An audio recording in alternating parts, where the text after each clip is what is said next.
8টি বর্জনীয়র 1 নাম্বার, বিলম্বে ইফতার করবেন না কখনো। 1 নাম্বার, দেরি করে ইফতার করা নিষিদ্ধ। ইহুদিরা দেরি করে ইফতার করে। লা ইয়াজালুন নাসু আলা খাইরিন মা আজ্জালুল ফিতরা।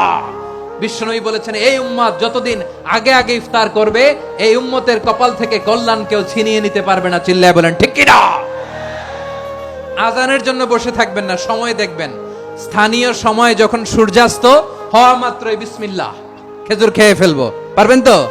2 নাম্বার, রমাদানের পবিত্রতা বজায় রাখবো। কোনো তর্ক বিতর্ক অশ্লীলতায় আমরা জড়াবো না, ঝগড়া করবো না, সরাসরিও না, ফেসবুকেও না। করবেন? কেউ গালি দিলে বলবেন ইন্নিমরুন সায়েম, আমি রোজাদার। আল্লাহর হাবিব শিখিয়েছেন, কেউ যদি তোমার গালি দেয়, কটু কথা বলে, অশ্লীল কথা বলে, রমজানে তুমিও বলতে পারবে না। তুমি বলতে পারবা ইন্নিমরুন সায়েম, আমি রোজাদার। আজকে থেকে নিয়ত করেন, রমজানে কেউ গালি দিলে আপনি একটা গালি দিবেন নাকি? কি বলবেন? রোজাদার, রমজানের পবিত্রতা আমি ভঙ্গ করতে পারবো না। অশ্লীল নাটক সিনেমা আমরা দেখবো না। ব্যাড হ্যাবিট থাকলে রমাদানে এটা ছাড়ার মহা সুযোগ। স্মোকিং এর অভ্যাস আছে অনেকের, ঠিক কিনা?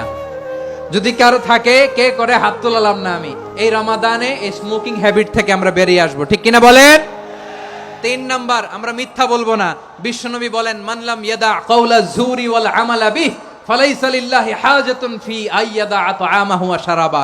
যে রমজানে মিথ্যা কথা, মিথ্যা কাজ, মিথ্যা সাক্ষী ছাড়তে পারে নাই, তার না খেয়ে থাকা, উপবাস থাকা দিয়ে আল্লাহর কিছু যায় আসে না। এজন্য মিথ্যার সাথে আমাদের কোনো সম্পর্ক আছে? মিথ্যা বলবো না। 4 নাম্বার, অপচয় করব না। ইন্নাল মুবাযযিরিনা কানু ইখওয়ানাশ শায়াতিন ওয়া কানা শাইতানু লিরাব্বিহি কাফুরা। অপচয়কারী শয়তানের ভাই।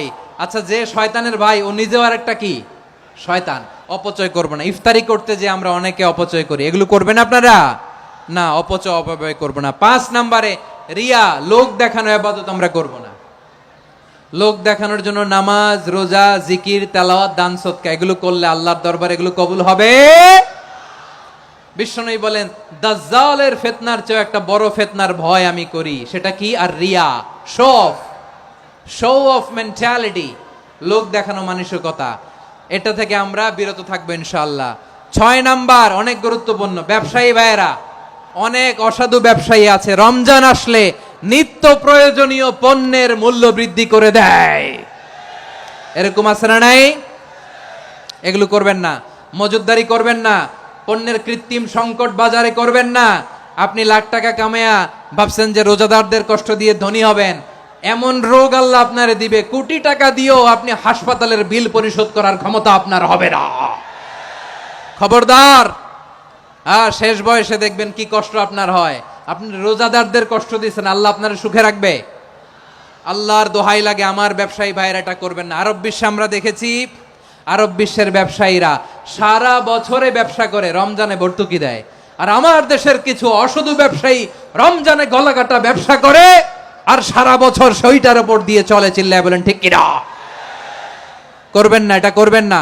নিত্য প্রয়োজনীয় পণ্যের মূল্য বৃদ্ধি করা হারাম, পণ্যের কৃত্রিম সংকট তৈরি করা হারাম, মজুদদারি করা হারাম, রোজাদারদেরকে কষ্ট দেয়া হারাম। এটা করবেন না। 7 নাম্বারে সর্বশেষ কথা, অধীনস্থ যারা আছে তাদের কাজের চাপ আপনারা কমিয়ে দিবেন। কাজের লোক, ফ্যাক্টরির ওয়ার্কার, স্টাফ, তাদের প্রতি যদি রহম করেন, আপনার উপর রহম করবে কে?